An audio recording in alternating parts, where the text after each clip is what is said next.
What kind of person calls the police on a man fishing in his own backyard? I stood on the edge of my lake, the water lapping gently at the shore, my fishing rod bending under the weight of a good catch. The air smelled of pine and damp earth, the kind of scent that makes you feel alive. I'd spent years turning this land into a sanctuary, a place where I could escape the noise of the world. But that peace shattered when Karen's voice cut through the evening like a knife. "You can't fish here. This is HOA property," she shouted, her phone already pressed to her ear, 911 on speed dial. I froze, the reel in my hand forgotten, as her accusation sank in. Me trespassing? On my own land?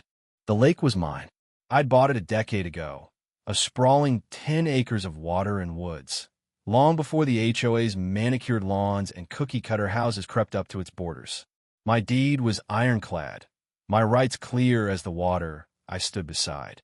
Yet here was Karen, the self-appointed queen of the Willow Creek Homeowners Association, striding toward me with the confidence of someone who'd never been told no. Her blonde bob bounced with each step, her eyes narrowed like she was sizing me up for a fight. Behind her, a couple of her loyal HOA minions trailed, their faces a mix of curiosity and smugness. I didn't know their names, but I'd seen them at the community meetings I avoided like the plague, always whispering, always judging. "You're breaking the rules," Karen snapped, stopping a few feet away, her hands on her hips. "This lake is for residents only, and I don't see your name on the HOA roster." Her voice dripped with authority, the kind that comes from years of bullying neighbors into compliance. I could have laughed if I wasn't so stunned. The audacity of it, her standing on my property, accusing me of trespassing. I set my rod down, the fish slipping back into the water, and turned to face her. "Karen," I said, keeping my voice steady, "this is my land. I own the lake. You might want to check your facts before you call the cops." Her eyes widened for a split second, but she doubled down. "That's impossible. The HOA controls all common areas. You're just some squatter trying to stir up trouble." Squatter. The word hit like a slap. I'd poured my life into this place. Every penny from my late father's inheritance. Every weekend spent clearing brush and planting trees. This wasn't just land. It was my legacy.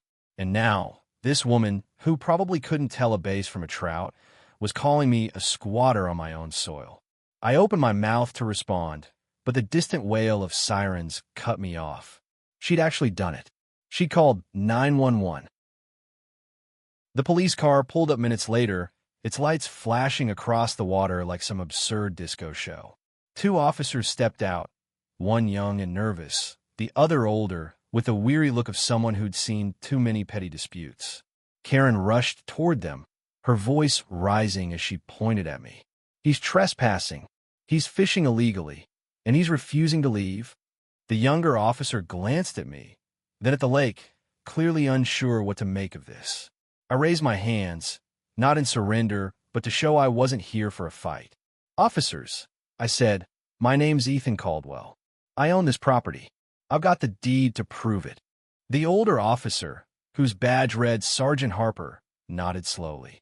"Let's see it then," he said, his tone neutral but firm. Karen scoffed, folding her arms like she'd already won. I turned toward my cabin, a modest wooden structure I'd built myself, and gestured for them to follow. My heart pounded, not out of fear, but anger that I had to prove I belonged on my own land. Inside, I pulled the deed from a lockbox under my desk, the paper worn but official, stamped with the county seal. I handed it to Harper, who scanned it carefully while Karen hovered, her impatience palpable. "This checks out," Harper said finally, handing the deed back. "Mr. Caldwell, you're within your rights." Karen's face twisted, her mouth opening to protest, but Harper raised a hand. "Ma'am, you need to leave his property. Now." Her jaw dropped, and for a moment, I thought she'd argue. But the look in Harper's eyes, calm, unyielding, silenced her. She spun on her heel, her minions trailing behind, muttering about mistakes and legal action. I watched them go, the weight of the moment settling in. This wasn't over. Karen wasn't the type to let a loss slide. As the police drove off, I stood by the lake again, the water now dark under the fading light. I'd won this round, but the fight felt bigger than one evening standoff. The HOA had been encroaching for years, sending letters, claiming easements, trying to chip away at what was mine. I'd ignored them, thinking distance would keep them at bay. But Karen's call to 911 was a declaration of war, and I wasn't about to let her rewrite the rules of my world. I picked up my fishing rod, the line still tangled from the interruption, and cast it into the water. The ripples spread outward, a quiet promise that I'd protect what was mine, no matter what came next. The next morning, I woke to the sound of birds, not sirens, but the peace felt fragile. I brewed coffee in my cabin, the scent grounding me as I replayed last night's confrontation. Karen's face, pinched, certain she was right, stuck with me. I'd shown her the deed, sent her packing, but I knew her type. She wasn't just a busybody. She was a crusader, fueled by the belief that her rules trumped everyone else's reality. I sipped my coffee, staring out at the lake, its surface catching the dawn like a mirror. This place was my refuge, but it was also a battleground now. I decided to dig deeper. The HOA's claim on my lake didn't add up, but I needed to know how far they'd go. I pulled out my laptop and started searching county records online. The deed was clear. I owned the lake and the surrounding 5 acres. No easements, no shared rights. But buried in the HOA's bylaws, which I found on their poorly designed website, was a vague clause about community access to natural resources. It was lawyer speak, deliberately murky, and I could see how Karen might twist it to justify her stunt. By noon, I called my old friend Tom, a real estate attorney who'd helped me buy the land years ago. His voice crackled over the phone, warm but concerned. "Ethan, HOAs like this thrive on intimidation. They bank on people not fighting back. You got the deed, but they'll try to wear you down with bureaucracy." He promised to look into it and send me any red flags. I thanked him, but unease gnawed at me. Karen's 911 call wasn't a one-off. It was a move in a larger game. That afternoon, I walked the perimeter of my property, checking the boundaries I'd marked years ago with iron stakes. The forest was quiet, save for the rustle of leaves and the occasional splash from the lake. Then I saw it, a new sign nailed to a tree just beyond my property line on HOA land. Willow Creek Community Lake Access. It read, with an arrow pointing toward my water. My blood boiled. They weren't just claiming rights, they were advertising it. I ripped the sign down, the wood splintering in my hands, and tossed it into the brush. This was my land, my lake, and I'd be damned if I let them rewrite history. Back at the cabin, I started drafting a letter to the HOA board, demanding they retract their claim and remove any mention of my lake from their documents. I kept it civil but firm, citing my deed and threatening legal action if they persisted. As I typed, a memory surfaced, my father, standing on the same shore, teaching me to fish when I was a kid. He'd bought this land as a dream, a place to build something lasting. "This is yours, Ethan," he'd said. "Don't let anyone take it from you." I finished the letter, printed it, and drove to the HOA office, a sterile building in the heart of their gated community.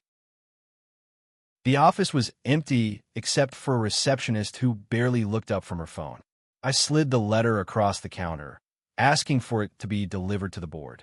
She nodded, uninterested, and I left, feeling a mix of relief and dread. I fired the first shot, but I knew Karen wouldn't back down quietly. That evening, I got my answer. A post on the HOA's community forum, shared by none other than Karen, popped up on my phone. "Unauthorized fishing on community property." The headline read, followed by a blurry photo of me by the lake, rod in hand. The comments were a mix of outrage and support for her, with a few residents questioning her story. I stared at the screen, my anger flaring. She was turning my home into a public spectacle. Then came the twist. As I scrolled through the comments, one stood out, posted anonymously. "Check the 2015 survey. The HOA's map is wrong."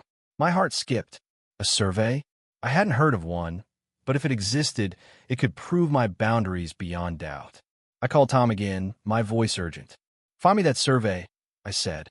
If it's real, it's a game changer. He promised to dig through the county archives. I leaned back, the weight of the fight settling heavier on my shoulders. Karen was rallying her troops, but I wasn't alone anymore. Someone out there, hidden in the shadows of that forum, was on my side. The question was, could I find the truth before she turned the whole neighborhood against me? I spent the rest of the night by the lake, the water dark and still. I didn't fish, I just sat, listening to the crickets, thinking about my father's words. This land was more than property, it was a promise. Karen could call the police, post her lies, rally her minions, but I wasn't going anywhere. The survey, if it existed, could end this. But deep down, I knew it wouldn't be that simple. Karen wasn't fighting for a lake. She was fighting for control, and people like her don't stop until they're forced to. I looked out at the water, its surface catching the moonlight, and made a silent vow. This was my home, and I'd fight for it, no matter how dirty it got. The next few days were a blur of tension and waiting. Tom was still hunting for the 2015 survey, but the county's archives were a mess, and he warned it could take time. Meanwhile, Karen's campaign against me escalated. The HOA forum was now a battlefield, with posts accusing me of everything from stealing community resources to threatening the neighborhood's safety. I didn't have an account to respond, and even if I did, I doubted reason would sway her followers. But the anonymous comment about the survey gnawed at me. Whoever posted it knew something, and I needed to find them. I started asking around, discreetly. My closest neighbor, Mrs. Ellison, a widow who'd lived here before the HOA took over, was my first stop. She invited me in for tea, her small house cluttered with photos of her late husband. Ethan, she said, her voice soft but sharp. Karen's been trouble since she moved in. She's got half the board in her pocket, but not everyone buys her act. I asked about the survey. Her eyes lit up. I remember it. The HOA tried to claim part of my land too, back then. A surveyor proved them wrong. You should talk to Charlie. He worked on it. Charlie was a retired county official, now living on the edge of town. I tracked him down the next day, finding him tinkering with an old truck in his driveway. He was gruff, weathered, but his memory was sharp. Yeah, I remember that survey, he said, wiping grease from his hands. Willow Creek's map was a disaster. They drew it up without checking deeds, claimed half the county as common areas. Your lake was on it, but the survey proved it was private. I've got a copy somewhere. My pulse quickened. This was it, the proof I needed. He promised to dig it out and send it to Tom. Back home, I felt a spark of hope, but it was short-lived. That evening, a group of HOA residents showed up at my gate, Karen at the helm. She held a clipboard, her face a mask of righteous fury. We're filing a formal complaint, she declared, thrusting a petition at me. You're disrupting our community with your illegal activities. I scanned the paper, dozens of signatures, most from people I'd never met. Illegal, I said, my voice low. You're standing on my land, Karen. You want to talk about illegal? Her eyes flashed, but she didn't back down. We'll see what the courts say, she snapped, turning to leave. The confrontation left me rattled. I called Tom, who confirmed Charlie's story. The survey was real, and he'd have it soon. But Karen's petition meant she was gearing up for a legal fight, and I couldn't afford to underestimate her. I spent the next day reinforcing my case, gathering old photos of the lake, letters from my father, even a newspaper clipping about the purchase. Every piece was a brick in the wall I was building to protect my home. Then came the twist. Late that night, I got an email from an unfamiliar address. The subject line read, "You're not alone." Inside was a scanned document, not the survey, but a 2014 HOA meeting minute. It detailed a vote to reclassify my lake as community property, pushed by Karen's predecessor.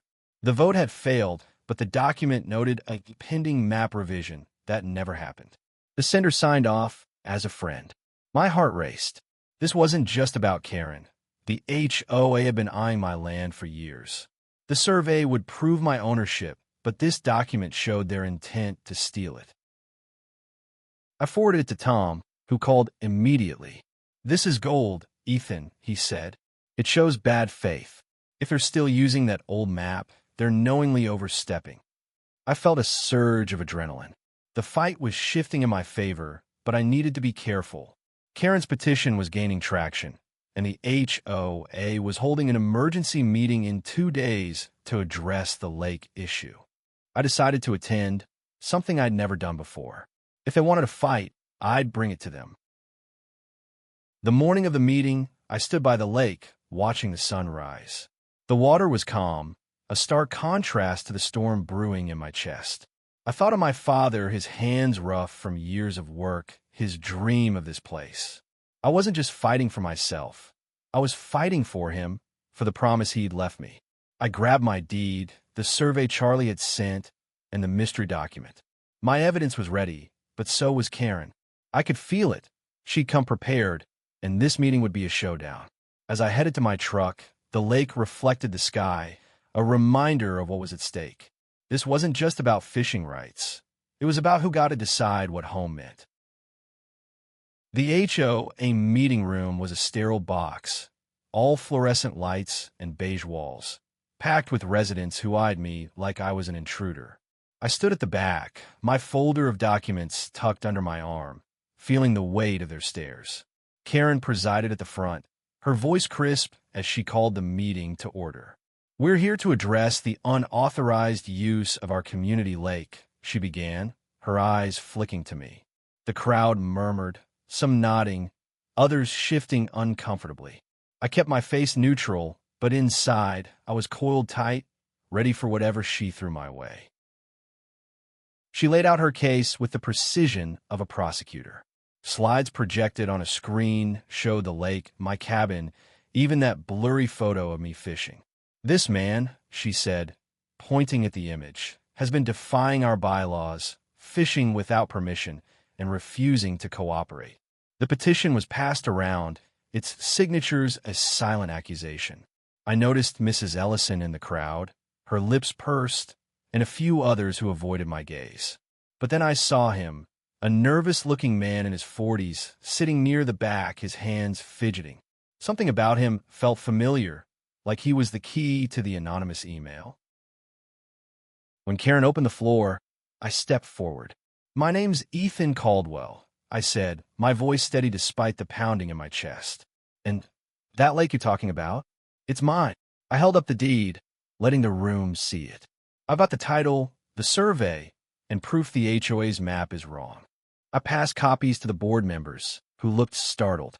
Karen's smile faltered, but she recovered quickly. "Those documents are outdated," she said. "The community has rights to that water, and will prove it in court." That's when a nervous man stood. "I'm David," he said, his voice shaky but clear. "I was on the board in 2014. That lake was never community property. The vote to claim it failed, and I've got the minutes to prove it." He held up a printed email, the same one I'd received. The room erupted in whispers. Karen's face went pale, her clipboard trembling in her hands. David wasn't done. "I sent Ethan those minutes because I'm tired of this HOA bullying people. You're using an old, wrong map, and you know it." The twist hit like a thunderclap. David wasn't just a bystander.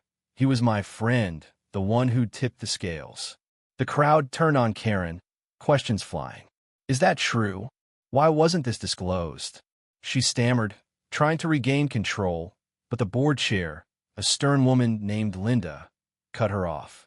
"We'll need to review this," she said, her tone icy. Meeting adjourned. Outside, David approached me, his hands still shaking. "I couldn't stay quiet anymore," he said. "Karen's been running this place like her personal kingdom. When I saw her go after you, I knew it was my chance to make things right." I thanked him, my gratitude deeper than words could convey. But as I drove home, I knew the fight wasn't over. Karen's silence at the meeting wasn't surrender. It was a regroup. The next day, Tom called with more news. The 2015 survey was airtight, and the county was prepared to issue a formal statement confirming my ownership. But Karen wasn't waiting for the law. That evening, I found a new sign on my property line, bigger than the last, declaring the lake Willow Creek Community Access. I tore it down, my hands shaking with rage. She was escalating, daring me to respond. I called Tom, who urged me to stay calm. "We've got her, Ethan," he said. "She's overplayed her hand." But calm wasn't easy. That night, I sat by the lake, the water dark under a starless sky. I thought of David's courage, of my father's dream, of the home I'd built here. Karen wasn't just fighting me. She was fighting everyone who'd ever stood up to her kind of power. I knew the confrontation was coming, bigger than before. She'd lost the meeting, but she'd never admit defeat. As I stared at the lake, a plan formed. I wouldn't just defend my land. I'd expose her, make sure no one else suffered her wrath. The water rippled, carrying my resolve into the night. The showdown came faster than I expected. 2 days after the meeting, I woke to the sound of voices outside my cabin. I stepped onto the porch and saw Karen, flanked by 2 HOA board members and a man in a suit who screamed lawyer. They stood at the edge of my lake, a new sign already planted in the ground. Community lake access. No trespassing except for residents, it read. My stomach twisted. This wasn't just a sign. It was a claim staked on my land, a deliberate provocation. I grabbed my deed and survey, my hands steady despite the fire in my chest, and walked toward them. "Karen," I called, my voice cutting through the morning air. "You're on my property." Again. She turned, her smile smug, like she'd been waiting for this. "Ethan, we've consulted our attorney," she said, gesturing to the suit. "The HOA has historical rights to this lake, and we're enforcing them." The lawyer stepped forward, holding a stack of papers. "Mr. Caldwell," he said, "we filed an injunction to prevent you from restricting access. You'll hear from the courts soon." I laughed, a sharp, bitter sound. "Historical rights? I've got the deed, the survey, and meeting minutes proving you're wrong." I held up my documents, but Karen waved them off. "Those are irrelevant," she said. "The community's needs outweigh your claims." The board members nodded, their faces blank, like puppets on her strings. I stepped closer, my voice low. "You're trespassing. Leave, or I'll call the police myself." Her eyes narrowed, but before she could respond, a car pulled up. It was Sergeant Harper, the officer from that first night. He stepped out, his face unreadable. "Got a call about a disturbance," he said, looking between us. Karen jumped in, her voice shrill.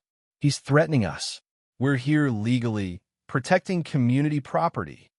I handed Harper my documents, explaining the survey and the 2014 minutes. He read them carefully, his expression hardening. "Ma'am," he said to Karen, "this says the lake's his. You need to leave." Karen's composure cracked. "This is outrageous," she shouted. "We'll sue. We'll take this to the state." Harper didn't budge. "You're on private property. Move, or I'll escort you myself." The lawyer whispered something to her, and she stormed off, the board members trailing like chastised dogs. I watched them go, my heart pounding. Harper tipped his hat. "Call if they come back," he said, then drove away. I wouldn't. That evening, I posted on the HOA forum, using a burner account David helped me set up. I uploaded the survey, the minutes, and a photo of my deed, laying out the truth in clear, simple terms. "This is my lake," I wrote. "The HOA's map is wrong, and they know it. Stop letting Karen bully you." The response was instant. Comments flooded in, some angry, some supportive, many confused. I'd cracked the HOA's facade, and people were starting to question her. By nightfall, I was back at the lake, the water reflecting a crescent moon. I thought of my father, of David's courage, of the neighbors who might finally see the truth. Karen's empire was crumbling, but she wouldn't go quietly. I knew the lawsuit was coming, and with it, a chance to end this for good. I cast my line into the water, the ripples spreading like a promise. This was my home, and I'd fight for it until the end. Karen's lawsuit hit like a storm. The papers arrived a week later, delivered by a nervous courier who wouldn't meet my eyes. The HOA was suing for rightful access to the lake, claiming it was a community asset based on their flawed map. The legal jargon was dense, but the intent was clear. They wanted to bury me in court, drain my resources, and force me to surrender. I sat at my kitchen table, the documents spread out, feeling the weight of it all. This wasn't just about a lake anymore. It was about power, about who got to decide what belonged to whom. I called Tom, who was already preparing a counterclaim. "They're bluffing," he said. "Their case is built on sand. The survey, the minutes, the deed, they can't argue with that." But I wasn't so sure. Karen had rallied the HOA, convincing enough residents that I was the villain, a greedy outsider hoarding their community treasure. The forum was now a war zone, with my post buried under her supporters' rants. I felt the walls closing in, but I wasn't about to fold. David became my lifeline. He met me at the cabin, bringing more documents, emails between Karen and the board, hinting at her plan to push the lawsuit to set a precedent. "She's obsessed," he said, his voice low. "She thinks if she wins this, no one will ever challenge her again." I nodded, my jaw tight. Karen wasn't just fighting me. She was fighting anyone who dared to stand up. I thanked David, who looked more determined than ever. "I'm testifying if it goes to court," he said. "I'm done letting her run this place." The court date was set for a month later, giving me time to prepare, but also time for Karen to escalate. She did. Signs popped up around the neighborhood, calling for justice for Willow Creek. A few residents even showed up at my gate, yelling about shared resources, until I called Harper again. He dispersed them, but the message was clear. Karen was turning the community into her army. I stopped fishing, the lake now a symbol of the fight rather than a place of peace. Every ripple felt like a countdown to the courtroom. Tom and I spent hours building our case. The 2015 survey was our cornerstone, backed by Charlie's sworn affidavit. The 2014 minutes showed the HOA's failed attempt to claim the lake, and David's testimony would tie it all together. But Karen had her own weapons, money, influence, and a lawyer who specialized in wearing people down. I couldn't afford to lose, not just for me, but for my father's dream, for David's courage, for every neighbor who'd been silenced by her. The night before the hearing, I walked to the lake, the air cool and heavy with the scent of rain. I thought of my father, his hands guiding mine as we cast lines together. "This is yours, Ethan," he'd said. "Hold it tight." I looked at the water, its surface catching the stars, and felt a fire ignite. Karen could bring her lawsuit, her signs, her lies, but she couldn't take this from me. I'd fight, not just for the lake, but for what it meant: home, freedom, the right to stand your ground. The courtroom loomed in my mind, a place where truth would either triumph or drown in legal games. I didn't sleep that night, my thoughts racing with what-ifs. But as dawn broke, I felt a strange calm.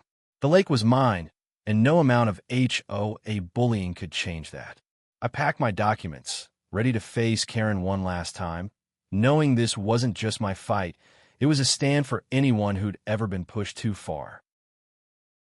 The courtroom was smaller than I'd imagined, its wooden benches packed with HOA residents, their whispers filling the air like static.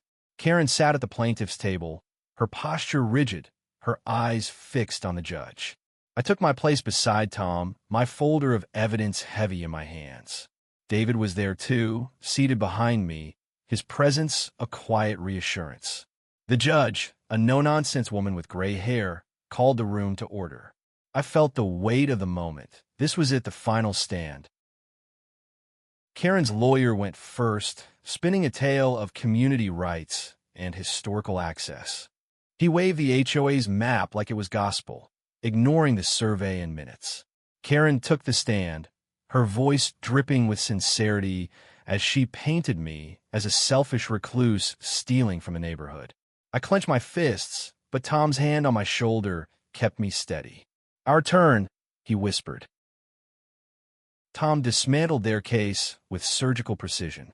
He presented the deed, the 2015 survey, and Charlie's affidavit, each document a hammer blow to their claims. David's testimony was the turning point. He stood tall, his voice steady now, recounting the 2014 vote and Karen's campaign to distort the truth. "She knew the lake was private," he said. "She's been using the HOA to bully people for years." The room went silent. the residents' faces shifting from anger to doubt. When I took the stand, I didn't talk about laws or maps. I talked about my father, about the lake as his dream, about the years I'd spent making it my home. This isn't about a lake, I said, my voice raw. It's about what's right. I'm not stealing from anyone. I'm just trying to keep what's mine. The judge watched me closely, her expression unreadable, but I saw a few residents nod, their eyes softening. The ruling came swiftly.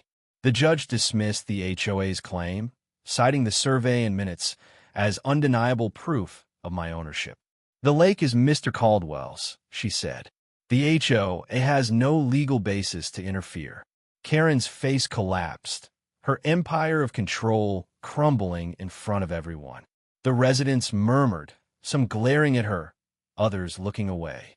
I felt no joy, only relief like a weight lifting off my chest. Outside the courthouse, David shook my hand, a smile breaking through his usual nerves. "You did it," he said. "We did it."